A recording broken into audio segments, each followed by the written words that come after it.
Hi everyone, I'm Miss Henema.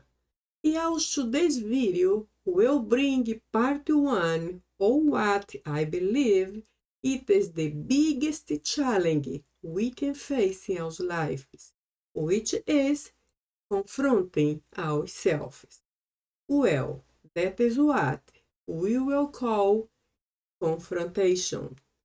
And to support all my comment during this entire discussion, I will use the same reference we applied last week during our introduction, which is just John 21 from 15 to 17. So we know already the context of this text, for this I will just read. We see here in English the simple question from Jesus to Peter. Simon, son of John, you love me more than this?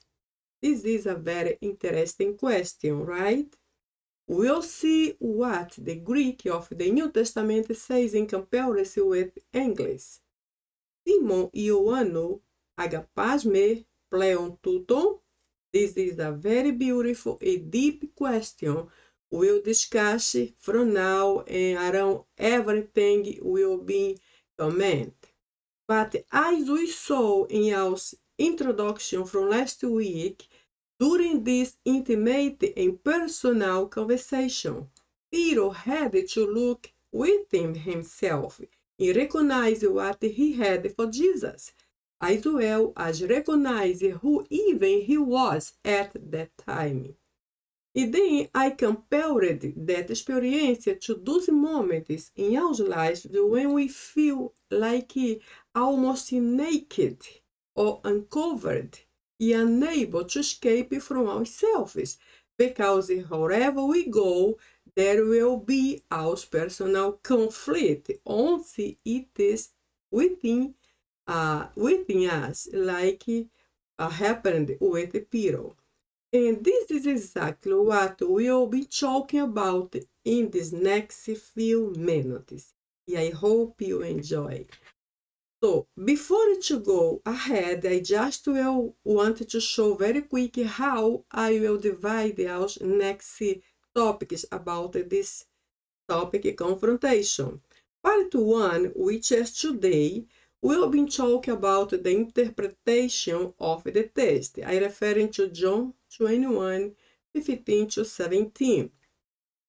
Also, we'll talk about Peter, who was him or who he was, where he came from, which was his profession, which kind of interesting personal experiences he had in his life, and how his character was formed to become the disciple he was for Jesus, and especially how he ended his life, what he did in the ministry, how he concluded his walk in his Christian life.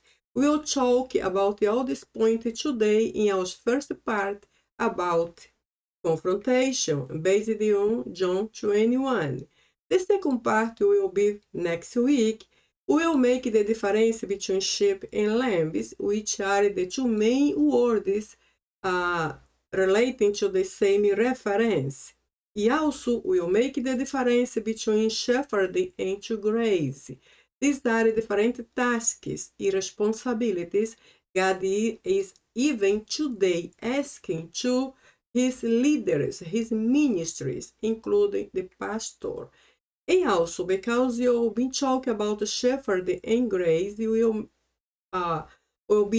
will be necessary to talk about the pastor and his or her main functions, which are the pastor's main responsibilities.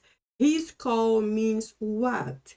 How his relationship, and also his ministry, his teaching, preaching, and all these things the pastor has to do, how they can be relating to the church, and what the good result the people can receive from his or her ministry.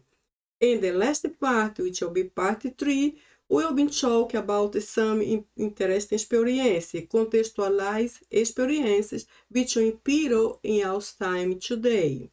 Also, we'll talk about the great personal challenge Peter faced in his life, what we can learn from him and his experience now. He also will go at the very last point his final ministerial life, his end, how it happened. And the main question here is, this time of conversation, special meeting with Jesus, was really able, was good, was positive, it bring good result for his final period of his life. We'll see about this point in the third and last part of our topic. Today we are in part 1 with the interpretation. Then we'll go directly to our main text or reference, Bible reference, which is John 21, 15 to 17. And what I will do now is I will read all this reference, then I will go back to the first verse, which is 15, to make some important observations about the very main words in each one of these texts. So in Greek, we read the verse 15 is the same we read last week in our introduction. Verse 15 says, Hote eriste san legei to Simon Petro ho Jesus, Sίμων Ιωάννου, ἀγαπᾷς πλέον τούτων, λέγεω το, νάι Kyrie, σου οἶδας hote φιλόσαι, λέγεω το, bosketa arnia μου. I'll go back later the same text. In English, we read the same verse, as you know already. When they had finished eating, Jesus said to Simon Peter, Simon, son of John, do you love me more than this? Yes, Lord, he said. You know that I love you.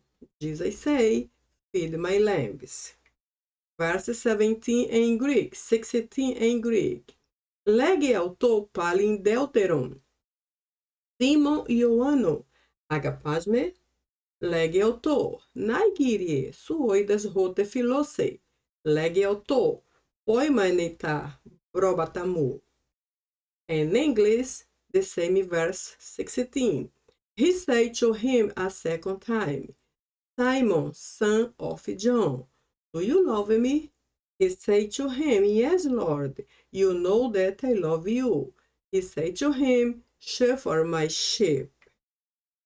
Verse 17, λέγεω το τρίτον, Σίμων Ιωάννου, φίλες με, ελοπέτη ο Πέτρος, ότι είπεν αυτό το τρίτον, φίλες με, καί είπεν αυτό, Κύριε, πάντα σου οἶδας, σου γινώσκες ότι φιλόσαι, λέγεω το ο Ιησούς, bosketa πρόβατα μου. In English, he said to him the third time, Simon, son of John, do you love me? Peter was sad because he said to him the third time, do you love me? And he said to him, Lord, you know everything. You know that I love you. And Jesus said to him, feed my sheep. So, from now, we will think in this very important question. In your opinion, why did Jesus ask the same thing for the same person 3 times? And what does each question mean? So I think with myself, if Jesus asked the same question for 3 different people, it makes a better sense for me. It's less complicated to understand.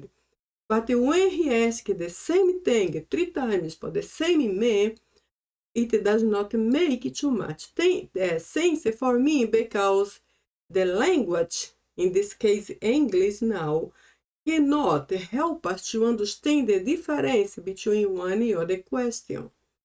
So then I think why he asked 3 times the same thing for the same person.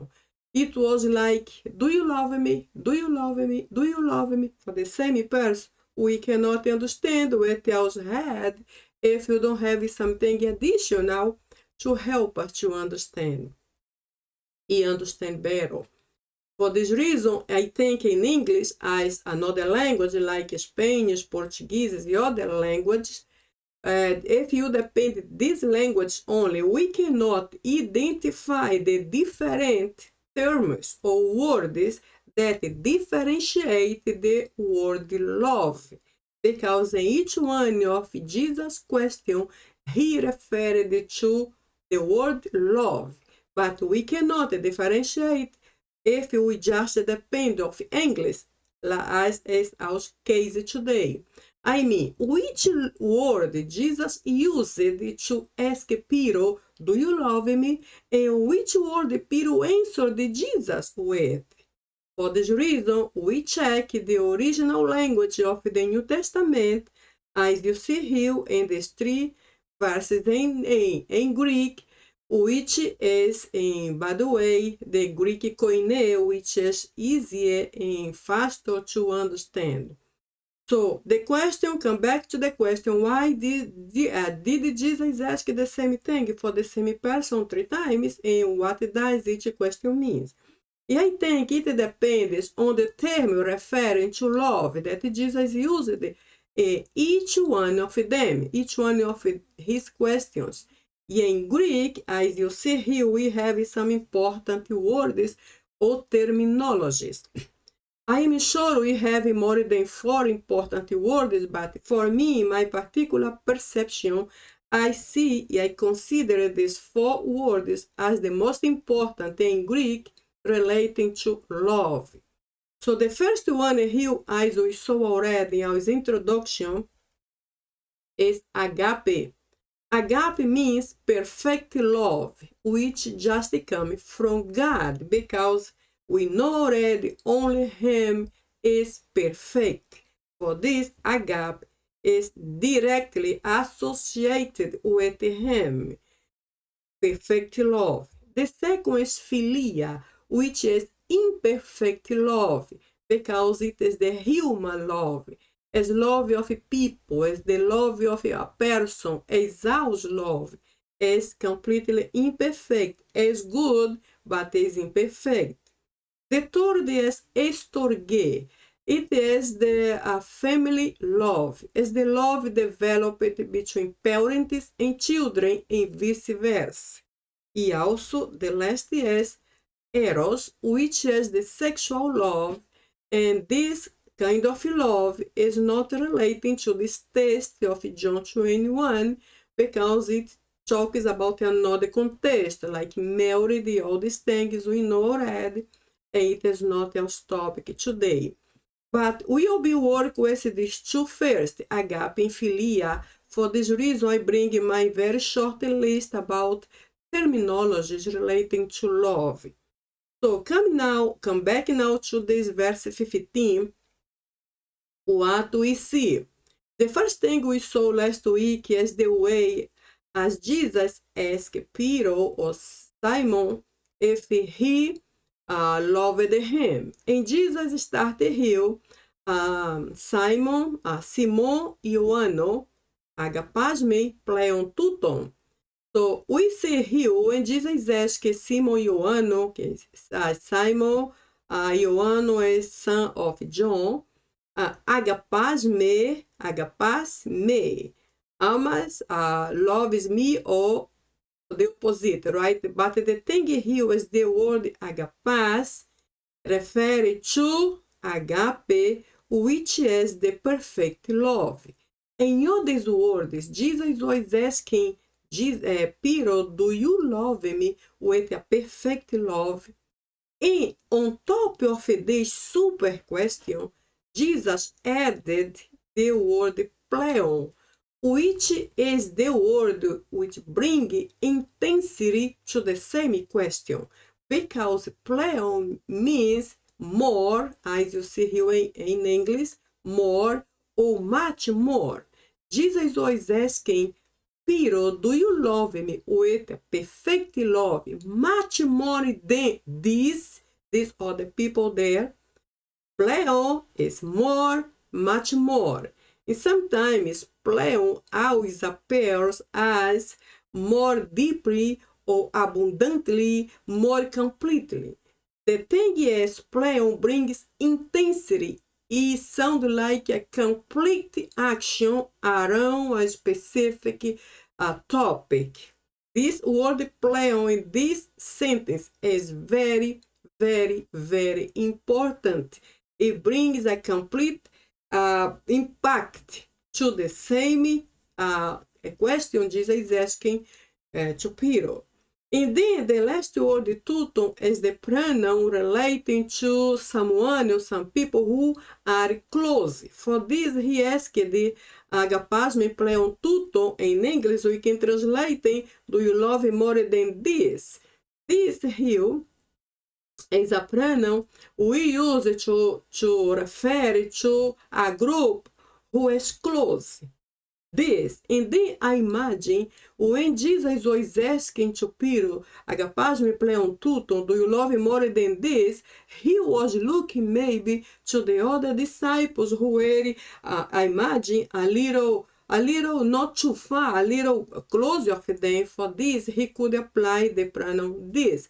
This other disciple, these other people, do you love me with a perfect love more than this? And then, which was Peter's answer? He said very quick, legeuto, say him. Naigiri, yes, Lord, he said. Tu oidas hote philosi. You know that I love you. So, but if you see the Peter's answer, philose, I love you, relating to the second category of love, which is filía.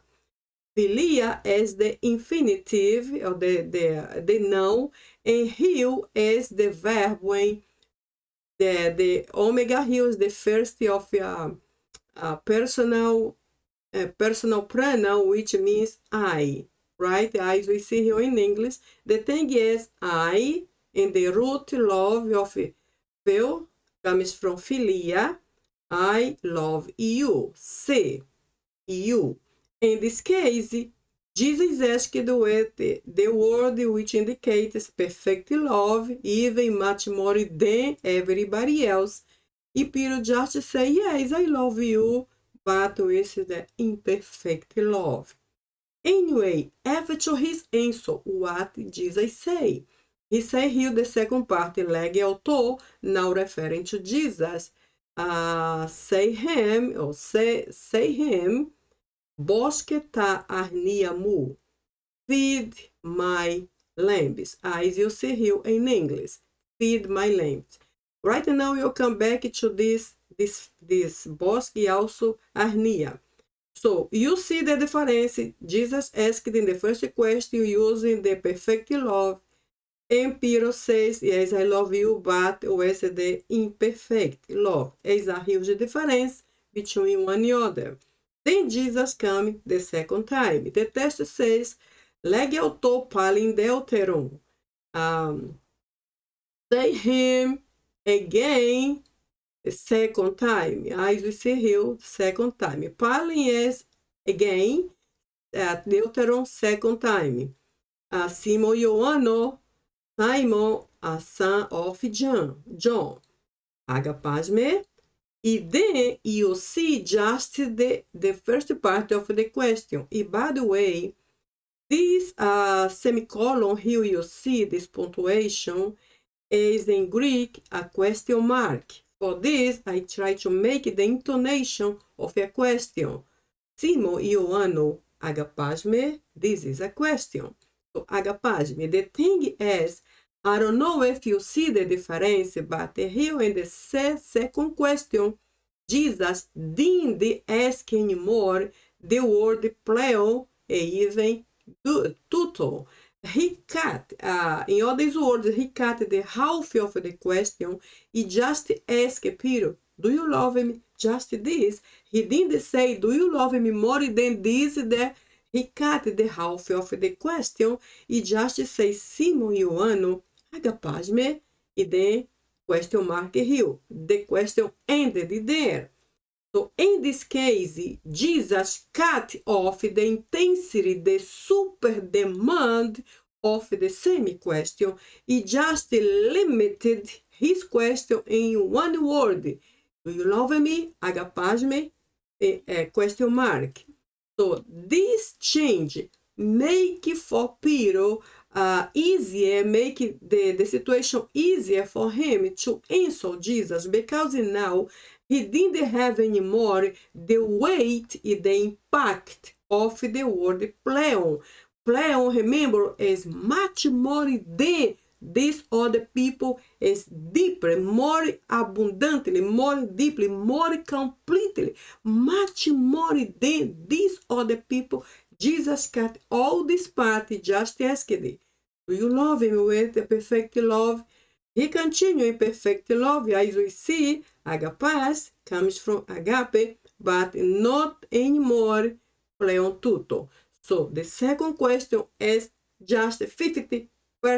It's just a half of the super demand of the question. And what Peter say? Λέγει autor, say him. Say him. Ναί Kyrie, yes Lord, σου οἶδας hote φιλόσαι.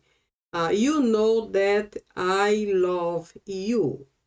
But again we see Peter's love was for the second time φιλۆ, que is I love, referring to φιλíα.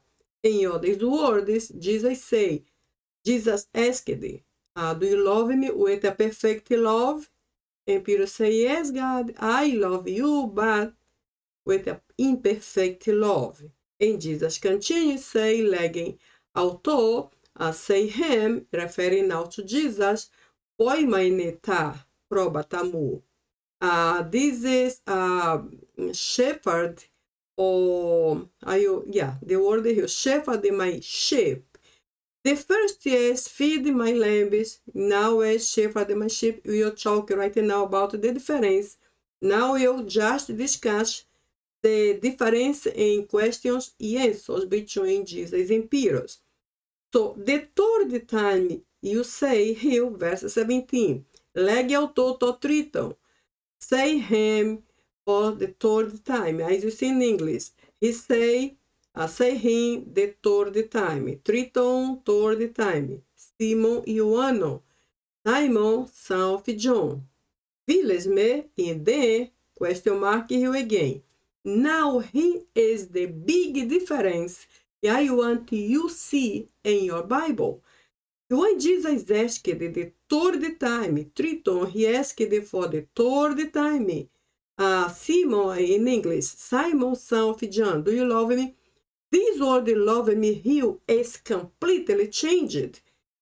See, the first Jesus used ἀγαπᾷς from ἀγάπη, the second one again ἀγάπη, but the third, what happened?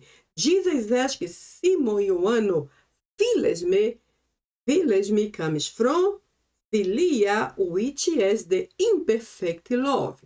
If you see, Jesus dropped himself to Peter's level, to his level of comprehension, because during this whole conversation, Peter never could climb until Jesus' level, he be in his high level, in his high comprehension, high level of comprehension, because he could not climb until Jesus.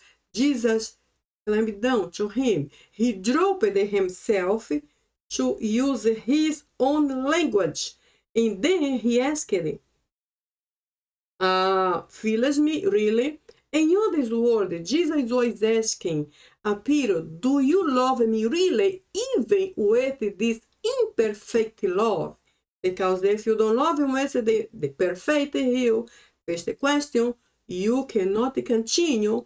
And the second question, which is used yet the perfect love, now I climb to you, and then I ask, you are sure, you are very sure you love me, even with the imperfect love? then this is the question. Here we don't see also pleon, much more than others, just do you love him with the simple love, the common love, the limited love, and sometimes even poor love. Are you sure you love him with this kind of love, Peter? And then what the text say next? Elopete ho Petros. This word elopete, and by the way, here we have two pronunciations. I am using the old pronunciation, which is elopete, but the modern pronunciation for this word is elipite. I don't like too much this new, so I will continue to use the old pronunciation, which is elopete ho Petros. The elopete in this case is talks about sadness. He became sad. He was sad. He felt sad. Why? Elopete ho Pedro. Pedro, Piro, felt sad. De hot, because Eipen dijo, auto ele. Dijo ele ou say him or he say to tríton for third time. And then I jump to English to improve here my organization because I'm thinking other language at the same time. It is confusing. So here again, Peter was sad because he said to him the third time. This is what I'm trying because it's Greek, the syntax is the structure is different of English. I have to look for the words in different places in order to make a translation similar of English. And then, again in Greek, come here first of Peter. Peter was sad because him say for third time. The question, because his sadness fills me. So, elopete ho Petros hote pen auto triton. Fills me. So, you see in English, Peter was sad because he said to him the third time, do you love me? So, this is the part, fills me. E cae pen auto. E he said to him, sim. Peter answered Jesus, and he said, Kyrie, que is Lord, quantas oįdas, you know everything. Second part, su gnoskes hote philosophy. And then in English, we see the same word to the two different parts. Here in English, we say, you know everything, you know that I love you. The word know here, verb to know, repeat in English. But in Greek, we have two different words to talk about to know. The first is oįdas, que literally is to know. But in Greek, oįdas, which is to know in English, just refers to superficial things. For example, I can say, I know your name.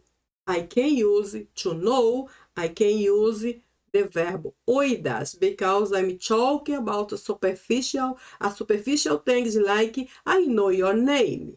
But I can say I don't know you. Why? Because it is not superficial anymore. It is very deep to know someone else. For this in Greek, the word changes here. To know, the second know here in English, change in Greek for gnosko, which is the verb to know deeply, to know completely, to know widely.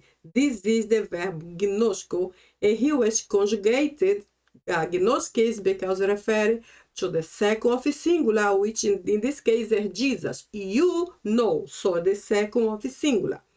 Then just to make a very important observation, Peter talked, he knew the same language of Jesus. So in the first point, he knew exactly what Jesus was asking him. The first, second, third. Do you love me with perfect love? Second time, do you love with a perfect love? Third, do you love really even with this imperfect love? So Peter was very aware about what Jesus was asking and what he was expecting to hear from him. But Peter, because his internal condition, situation, didn't have him a perfect condition to climb until Jesus' level. Jesus didn't condemn him. Jesus didn't criticize because he was a disciple, but he was so crazy, so bad, he was not okay. Jesus didn't say. He just climbed down. He came. He dropped himself until to reach Peter in his own personal human level, incapacity to understand. He also, Peter was so well, so good in this language, and even he made the difference between you know everything, you know deeply everything else, even you know how I love you, or which kind of love I have for you, or with which love I love you. All these things Peter knew very well. Then Jesus continued, lhe autor o Jesus. Jesus say to him, vos que tá probata mu.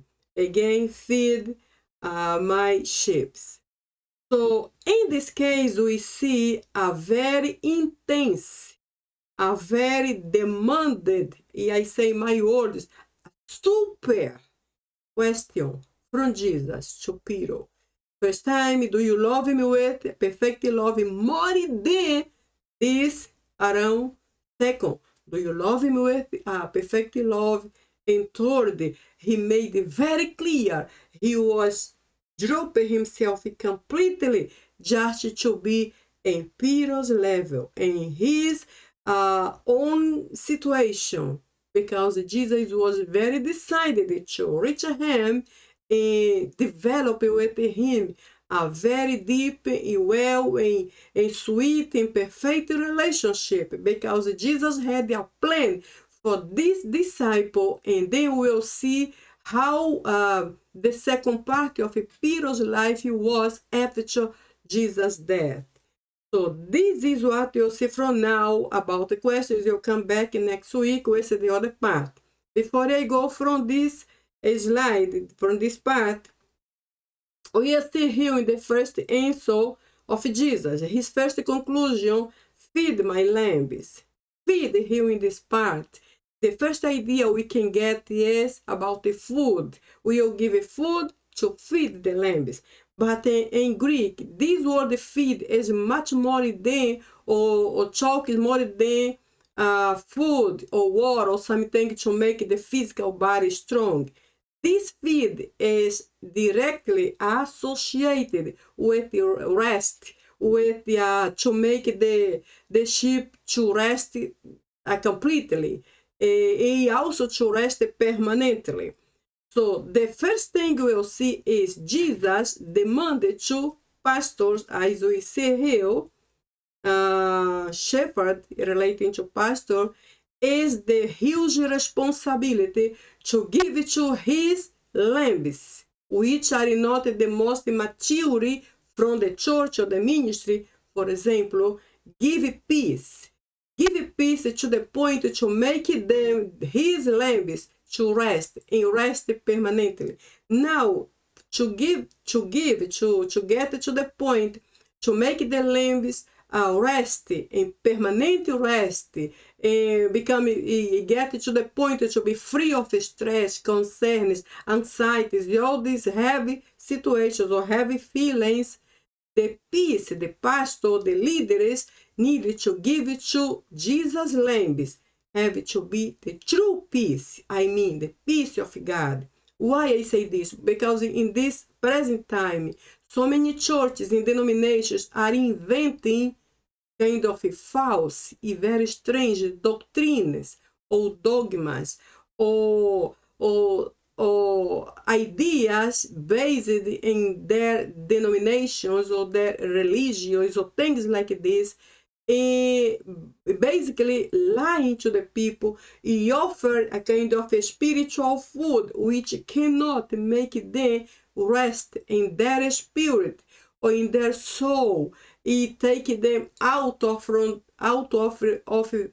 their agony or conflict or personal conflict, because this food they are giving are not really, these foods are not really true, are not permanent, are not eternal, are not spiritual.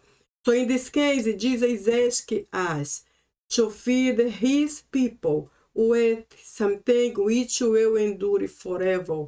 He only things from him, like his peace, is forever, as we know. We will talk about this a little clear, more complete next video. The second part, Jesus changed his conclusion for Peter. He says, poimanita probatamum. This here specifically talks about the pastor position. The pastor was called by God to take a position, to take a place, to take a position in the church as a head of the church, as a leader of the church, not to be a kind of a decoration, something beautiful in the church. You know, the pastor came, God brings, he anointed him or her because he has a huge plan to his people through this person. So in this case, Jesus called the pastor to care for his probata, his sheep. And then next week, we'll see which is the difference between the probata and the arnia. Between these two, who is stronger? Who is the weaker? Who needs more attention? Who has a better discipline? Who between arnia and probata does not have any discipline, for this need more care? Which is the reaction, specific reaction, natural reaction of lambs and sheep, or arnia and probata, when we talk about their grow, spiritual growth, when they are developing and increase their faith, how each one has to behave if their growth or development is natural according God's word.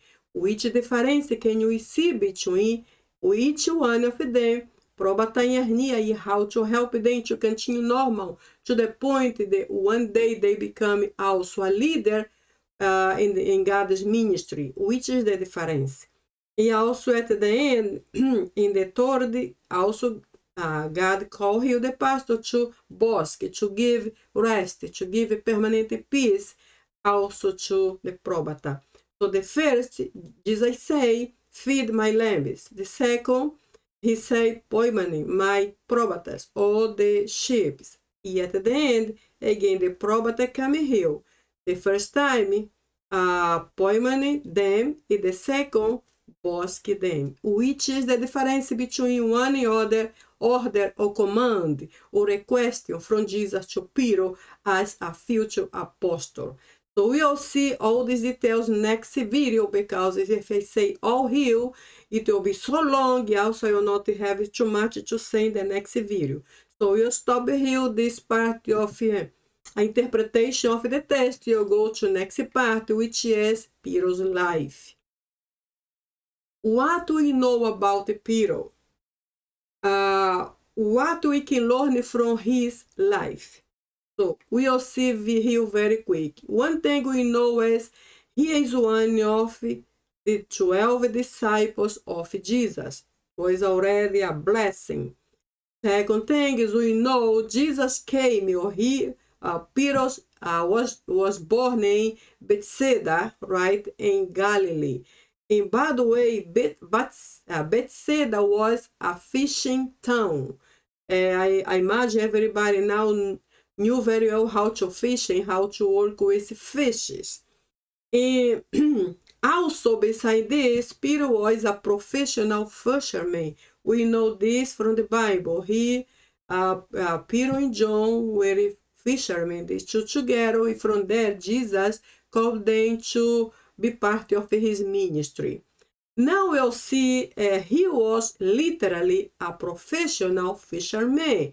Even he had, according to the histories or information we have from Bethsaida, the fishermen from these people, including Peter, had very specific techniques in how to work well as a fisherman. For example, in case of Peter, he knew the exact seasons for the best fishing in his town.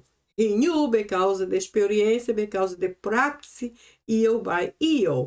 Also, according to the strength of the wind, he knew where the fish were most crowded altogether, and therefore where to cast the fishing net to reach more fishes. It is very interesting. He could interpret the movement of the wind, the strength of the wind, the speed of the wind, and then calculating for which side the fish were all going together, accumulated like a crowd all together, and then according this direction he knew where to throw his fishing net to see how to get as much as possible of fishing.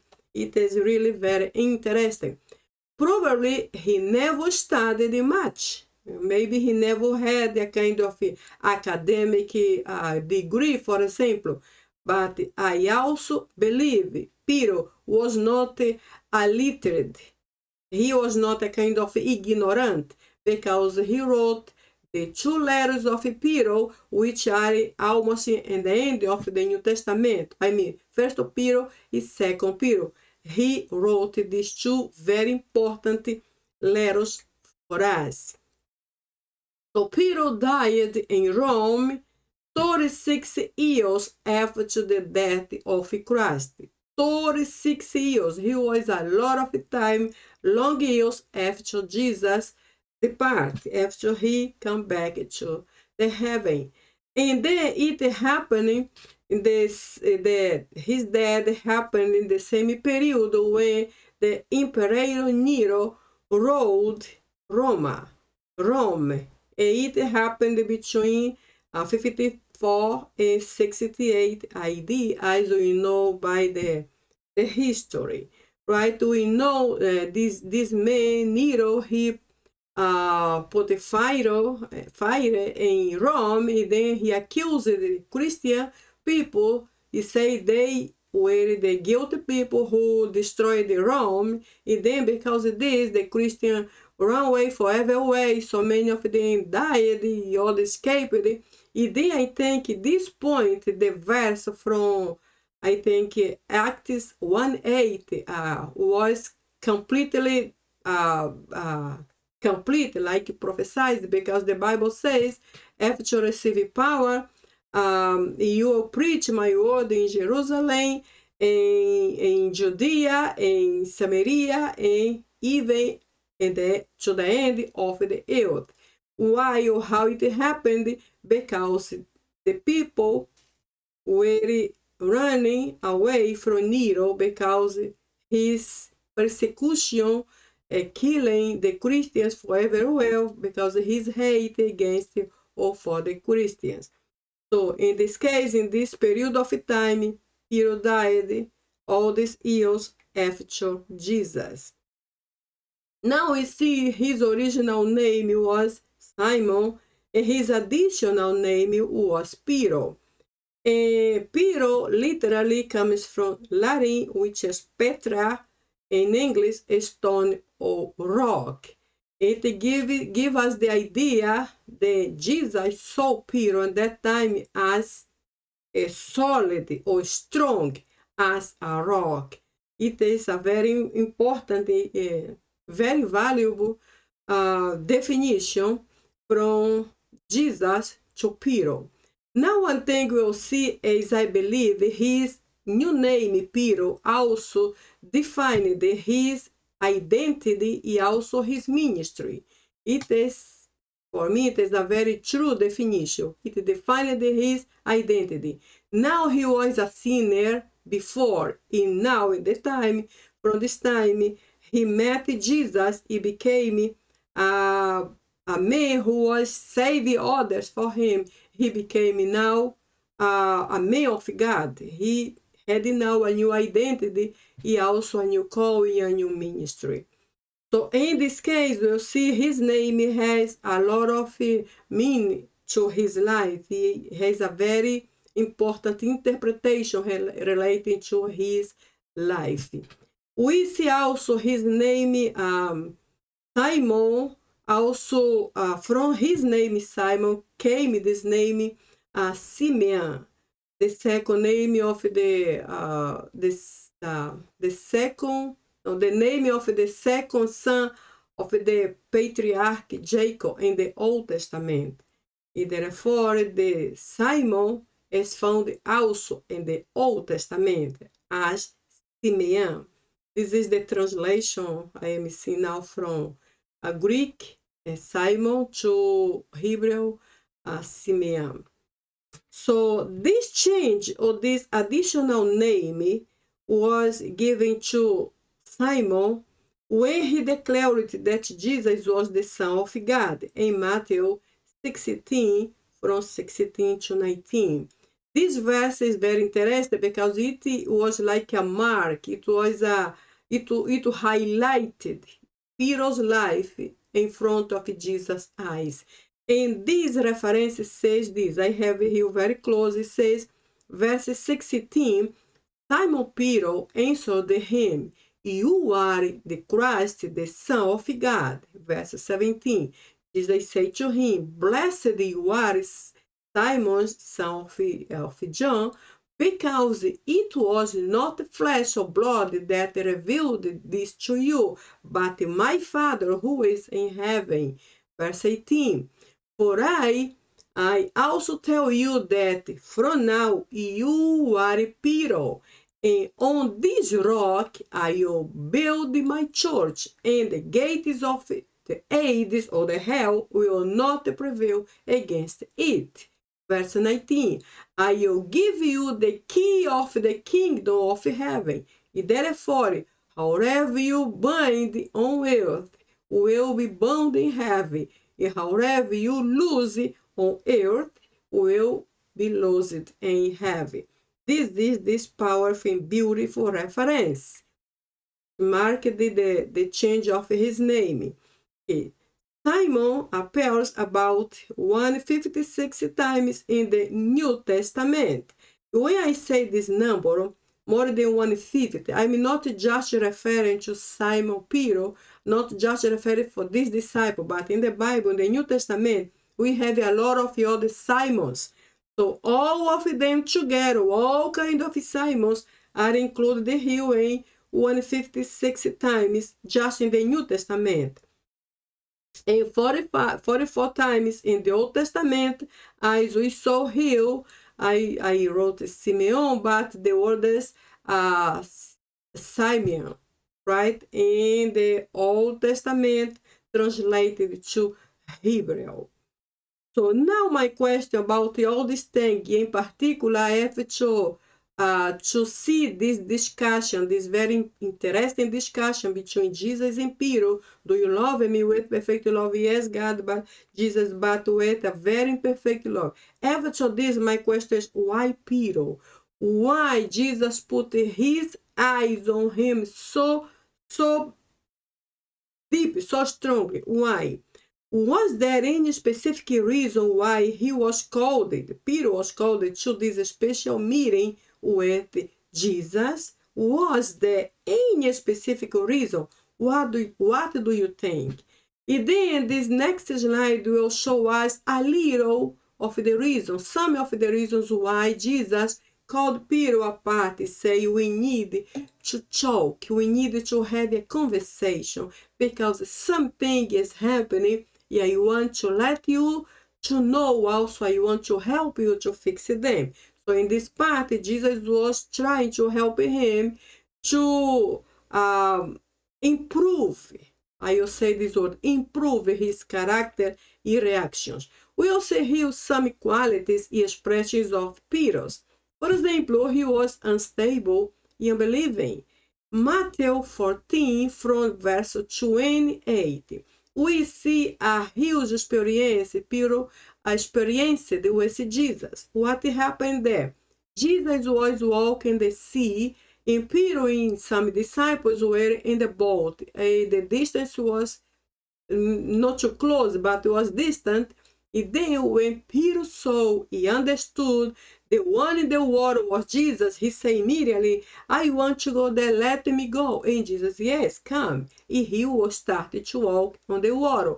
But suddenly something happened, and boom, he almost submerged on the water, because the concept, the idea we have is probably he was afraid for 1 second, he lost his face, he was insecure, so many things happened. But at the end, we consider he became unbeliever, basically for 1 second. Is so many important things we can learn from this point. We usually get messages about walking on the water, you are submerged, what to learn from this. We don't have time to invade all these aspects of this topic, but we know this point he was unstable. Why I use the word unstable? Because in my opinion, Peter had faith. When he walked on the water, if the water was not solid, was not like ice, he literally walked in the water, and he walked 2, 3, 4, 10 steps, for example, because he had faith. Some moment, something happened, he lost his face, he almost submerged. But in my opinion, even after to have faith, his face was unstable, was not permanent, was not resistant, was not solid. For this reason, he jumped from stable to unbelief, and the consequence submerged, like it happens with us sometimes. We are very well, full of peace, rejoice, all these things. Something suddenly happen, everything inside of us change, and then we feel like we are also submerging in the middle of all our problems. So it's just a very quick comparison about Peter. He was unstable and unbelieving for a moment. Also, he was a coward and a traitor. In Matthew 26, what do we see? We see Peter denying Jesus, and he did it 3 times. Someone else saw him saying, you are one of his disciples. But Peter said, no, you are confused. I am not this one of this group. I don't know this man. The next person, I saw you walk behind him, between his crowd. No, I don't know this man. And sometimes his words were inappropriate to talk about Jesus. Yet the third, someone else say, yeah, you are, because even your way, how you speak, is very similar, like the way, like Jesus. So he was so desperate. No, I don't know him. I don't know this man. Run away like a coward. I think if Peter had just denied Jesus 1 time, if he say, no, I don't know him, just one, I could say, okay, poor Peter, maybe he was confused, maybe it was an accident. But it was not an accident. He was very conscious. He made it 3 times. He knew what he was doing. For this, he was literally a traitor. He was not Jesus' friend or even disciple, as he had he thought, or the people around, or the other disciples thought about him. It was a very negative attitude. He could say, yes, I know his disciple. And what is the matter? But he didn't say. He just said, I don't know him. It is a lie. It is not true. It was his huge problem. Also, he was arrogant. In Acts 10, what we see? There he refused to eat the animals that God had indicated him through a vision. Peter was praying after this. He was hungry, and then he heard a voice. And God was saying, here it is, Peter, these all animals you can kill and eat because you are hungry. And what he say? He say, I will never eat something unclear.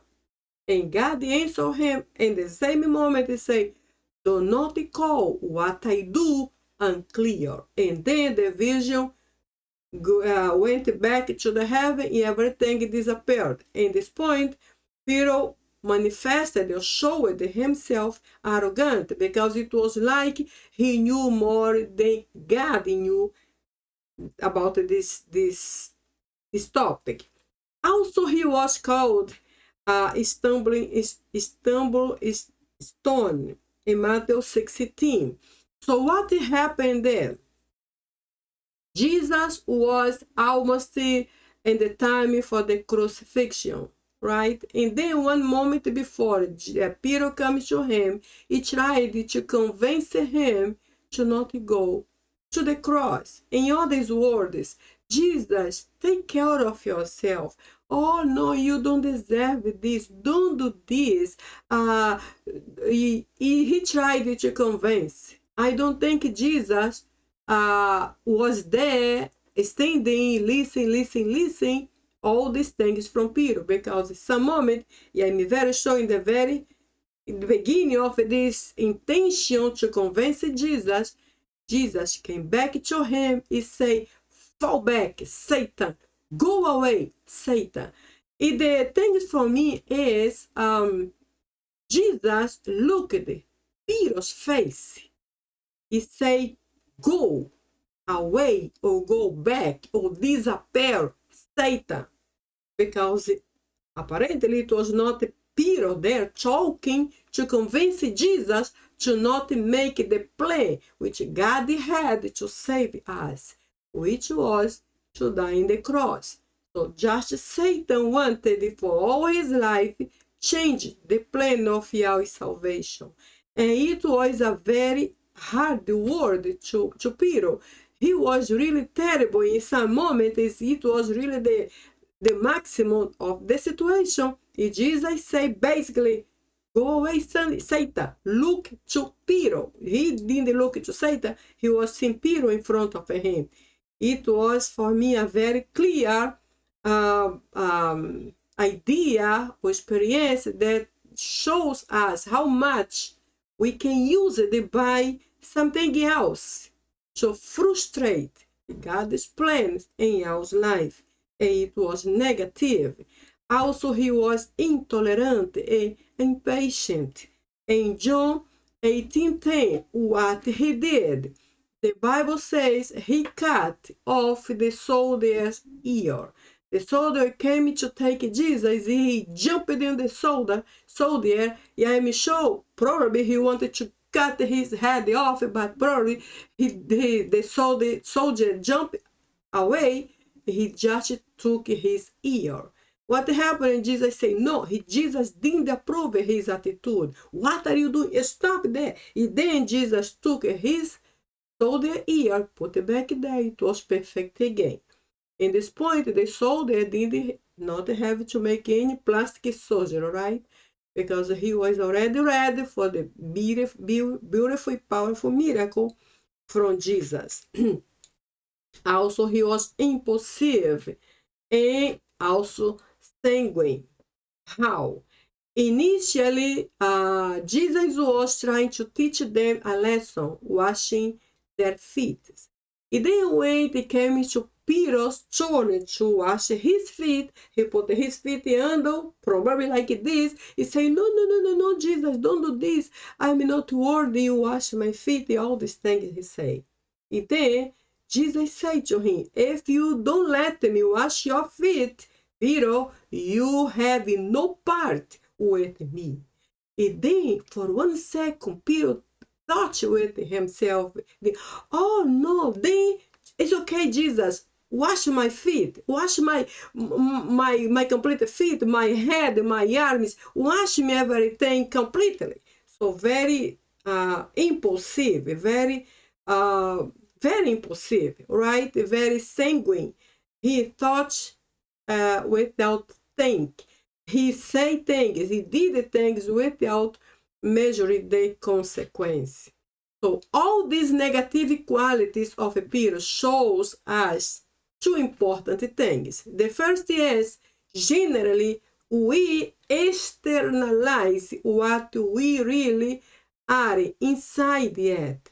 And what we keep internally, we reflect externally. So in other words, however we are or we have inside, one day will come out and everybody will see. For this reason, it's very important that me and you let God come into our life and start to heal our souls. He has healing for me e for you. No matter as aos chronic problem, aos chronic addiction, aos chronic deformity, aos chronic illness, He can heal. He can bring healing to our lives. Because if you know, one day, even as a Christians, our bad, our ugly situation we have inside will come out and everybody will see. And then the situation will be worse. The second thing, all this story about Peter shows us that he still needed to learn, to discipline himself, and to sanctify himself, and to think before to act, because he was absolutely impulsive against himself, against everything. In my opinion, he was completely impulsive. He was completely out of control. He needed to learn how to control and discipline himself, because he was becoming a leader. He was becoming an apostle. He was becoming a head of the primitive church. Years later, he was becoming a man full of the power of God. If he didn't learn to discipline himself, to shut up his mouth, to control his character, he could become a big disaster to the world, like so many other ministries in our present time are. So many ministries in different places of the world are doing things we cannot even describe, because they don't have control, they don't have discipline, they don't have order, organization for anything. And they think they can do everything without control, without. It is not true. We need to be example in absolutely everything, and even expressions of our character. So it is a very important thing to think, because we are in the same line of leadership. Later, probably will be in the same place of Peter as a leader. His name, we'll see Simon means listening, right? Or the one who hears. It is a very important and beautiful definition. It comes from Hebrew. So his name has basically two roots. The first is Shimon. Shimon is the first origin for Simon, and literally comes from the root Shama. So in this case, Shama, I put the transliteration here, which means he heard. And in my opinion, this definition Shama makes reference to one of God's style, which is Eu Shama. You know Hebrew, we read all from the right to the left, right? For this I say Shimon, the origin of Simon, the root Shama, always the right to the left. And here makes reference to one of the most powerful and beautiful God style, which is El Shama. So El Shama means what? The one who hears, which is our powerful God. He always is very willing to hear us, and no matter how we are, no matter which is our situation, he is always very, very, very willing to help us.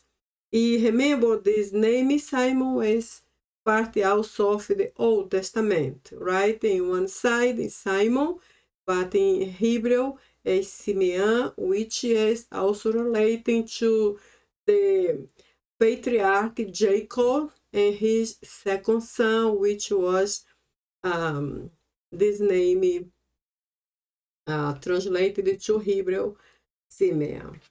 So now, nonetheless, of all this situation, Jesus said to him, "You are Peter, and on this rock I will build my church." It is in Matthew 16:18. This is a reference, a biblical reference, Jesus was the one who said it to Peter. Now I have two important questions for you from this reference. My first question, what does the first part of this question mean? You are Peter. This is the first part. You are Peter, comma. What do we think about this first part? Was Jesus referring to Peter as a man, or the meaning of his name, which is rock or stone, something solid, something strong, something resistant? Or he was expressing comparisons between Peter, the name Peter, and all the quality of his name, which is solid, to be solid, firm, consistent, firmly, all these things. But now I think with myself, Peter was nothing about firm, consistent, solid. He was very behind of all these qualities. He just have a nice name now because Jesus gave him this new name, thinking he also planned what Peter, this man, was going to be in the future.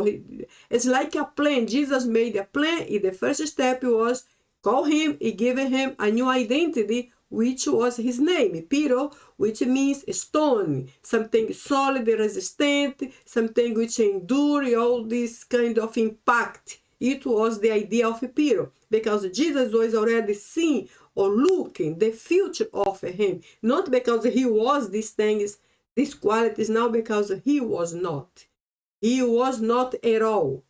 So could, in other kind of a question, could it be, could Jesus be, for example, mocking him, or being kind of unstable, or a man with no discipline in almost everything in his life? Was Jesus mocking of him, saying, you are Peter, you are solid, strong, firm, while he was all the opposite? What do you think?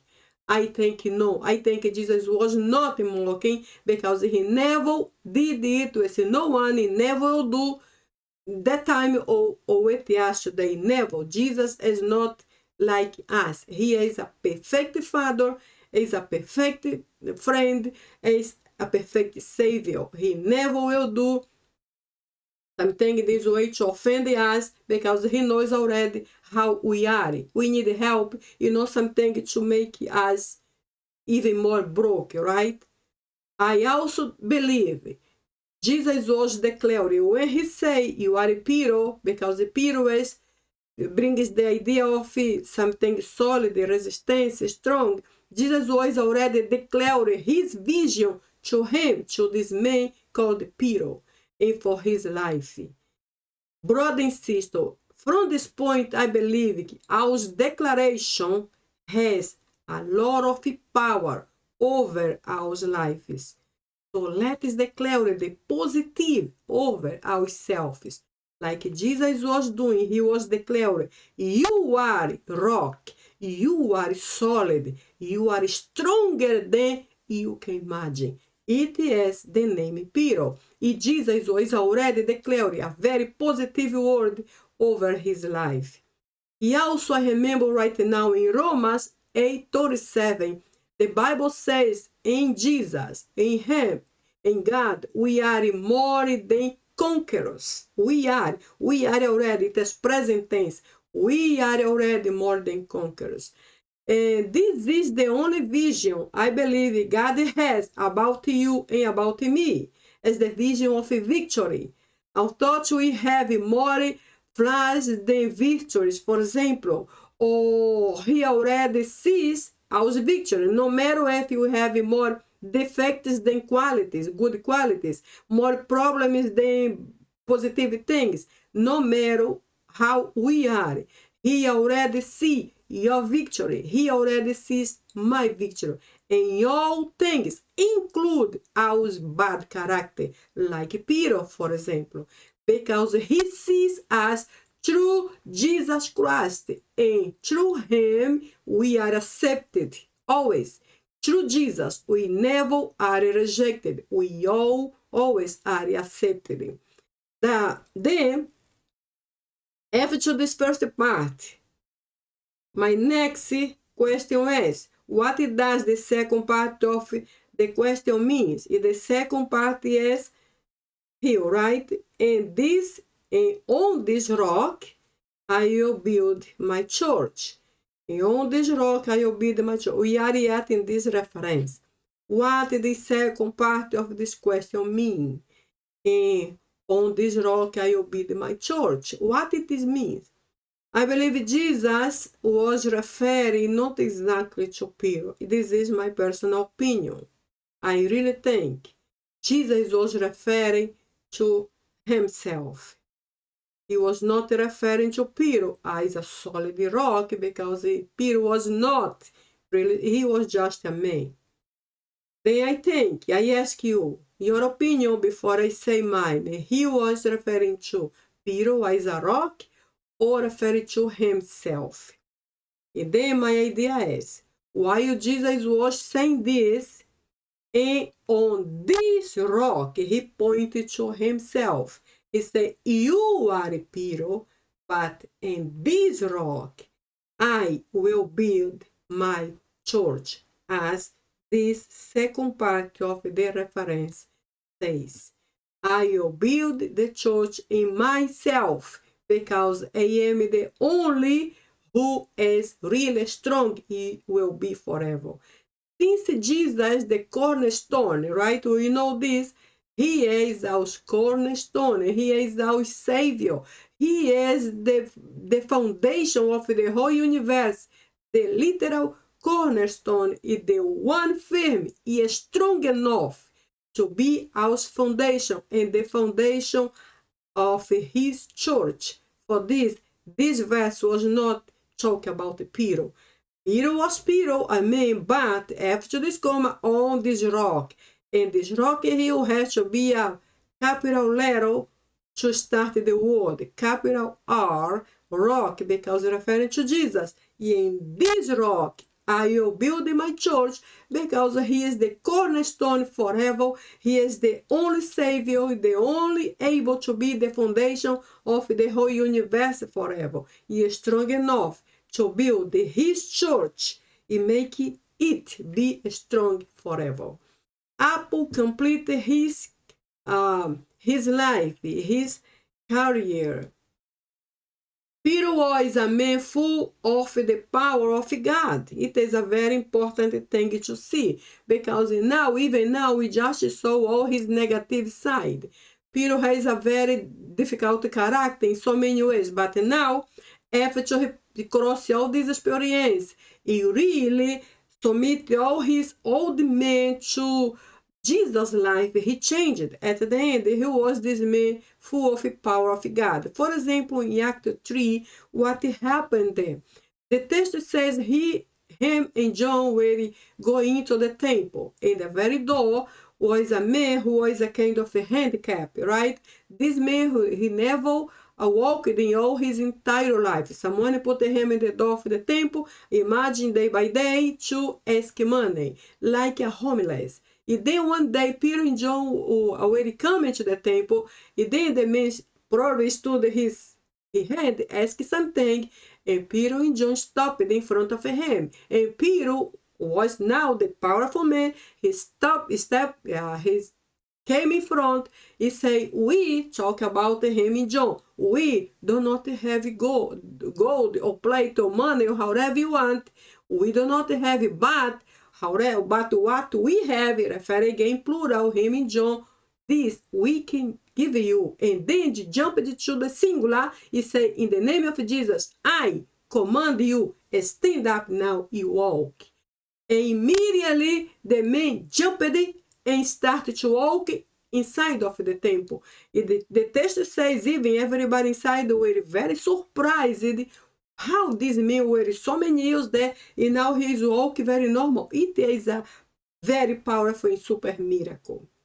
It is a very important expression of this man, because before he was very carnal, very out of control, and now he was a man of power. And one thing you observe, he didn't pray for this handicap, this homeless. He didn't pray. He just declared the word. He just declared the command. However, this homeless had disappeared immediately from his body. He walked very well. So it is important to see how he became different, how different he became after submitting him to God. It is a very powerful expression of God's power in his life. Also in the same book, chapter 9, we see he raised a woman. In this case, was a woman called Tabitha, and she died. Someone asked Peter, who was around the area, he came. There he asked everybody go away from the room, and he started to pray. And then he stood there, and he looked at this body. The woman was dead. He said, Tabitha, get up. And she opened her eyes and sat down. Again, he just commanded, just declared the word of life, and she was resurrected again. That was the power of God in his life. It is very important thing to see, because he was not always negative, as we saw. He from certain time of his life, he became a new man, a different man. So he, despite all this apparent deformity of character, about all his faults he made, we saw already, Peter was the one referred to as healing the sick with his shadow.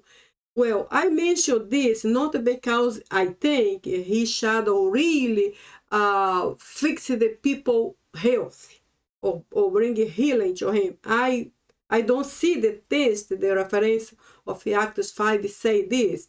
I don't believe that he did. I think it is just a reference. Like the people were so sick, they didn't have a solution. Then it expressed their hope to be touched by someone so powerful like Peter. In their heart, their mind, maybe their word, they say, I would love to be touched by Peter. I am sure if he touched me, I will be healed. So in this case, I don't think his shadow healed people, but I think it was a kind of expression of hope from the people, the most miserable people who didn't have all the solution needed to be touched by someone so powerful like Peter. Because I don't see this text explicitly says his shadow healed the people. I don't think.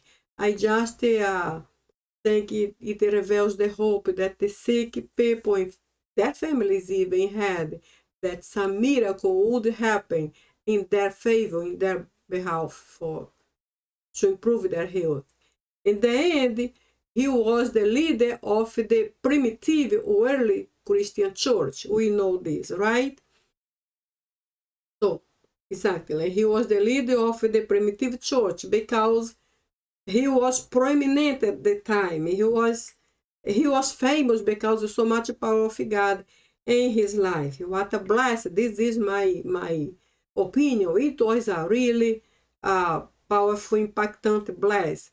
Now we understand why God called him, ordained him, summoned him, and committed him to the ministry. So God called, he committed him in all possible aspects for his ministry. Why? Because he was, if you see his sequence of life, he was from 0 to 1,000, right? He was in the flesh, and now he was this powerful man of God. God knew already his sequence was to kill, to die in his old man, and go to the maximum in holiness, in communion with God, and then become powerful in this way, despite all his craziness. I say craziness, all his indiscipline, all his impulsive character, all his mistakes. I call all of this together craziness. All his craziness, In the end, he was one of the greatest examples of courage, bravery, and perseverance, and also in faith. All this power shows us that Peter really learned his lesson from his own mistakes. And it is something very important to observe. I believe as a wise the person who learns from her or his own mistake. We make mistake and we cannot let these mistakes destroy our autoconfidence. It's necessary to learn from this. It will make us strong, right? We need to learn from mistakes. Also because of this, the Bible talk about so many important people in the Bible and also about their mistakes to teach us with them. His faith has never been the same, absolutely not. Peter's experience of ups and downs, victories and defeats shows us that God never gives up on us. Never. No matter we are, no matter who we are or how we are, our God is so faithful, He never will say no for us in the way to abandon us. Never. This is all the opposite. No matter how you are, no matter how big is your challenge, your fight, your conflict, your doubt, your weakness, your big problem. This God we know never will give up on you. He never will give up on me. This is my very confident faith. And Peter died between the years 68 and 69 AD. And the history says, this is the almost a secular history, says he died in a cross, but in the different position. His head was down, his feet up, because according to the history, right, it says he was not worthy to die as Jesus, in the same position of Jesus in the cross. The Bible does not say about this. It is just a history. For this, I didn't show you in my PowerPoint. I just say he died between 68 and 69 AD. It is enough for me. Then, our first question again. This is our main question. Sίμων Ιωάννου. Simon is in English, right? Σίμων Ιωάννου in Greek. Ἀγαπᾷς με πλέον τούτων. Simon, son of John. Ἀγαπᾷς me.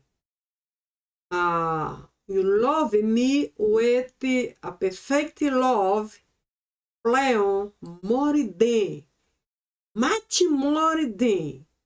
More deeply, more abundantly, more perfectly than this. And then the question in English, I left here at this blank space. This is the space from Peter's name to challenge you. And my idea is, how about we place, or you place your name in this blank space of Peter's name? Just for 1 second, I'm not changing the Bible. I just change here my PowerPoint, my slide. And I remove Peter's name. He left here this blank space just to make a very quick experience. And then you place your name here.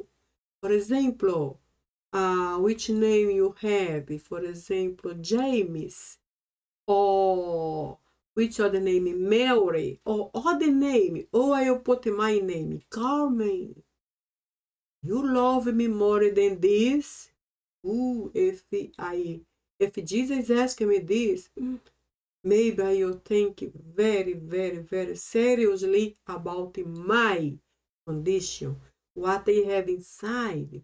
Maybe I will have the immediately answer, but maybe I'll say, okay, Jesus, I will think about this after you come with my answer. Maybe I will say this. We don't know how we will react. For this reason, I invite you to place your name here. He asks you this very important question. Your name you love me more than, much more than these other people?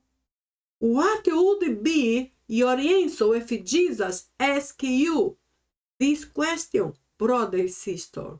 And which kind of love would you use to respond to him about his question if you love him?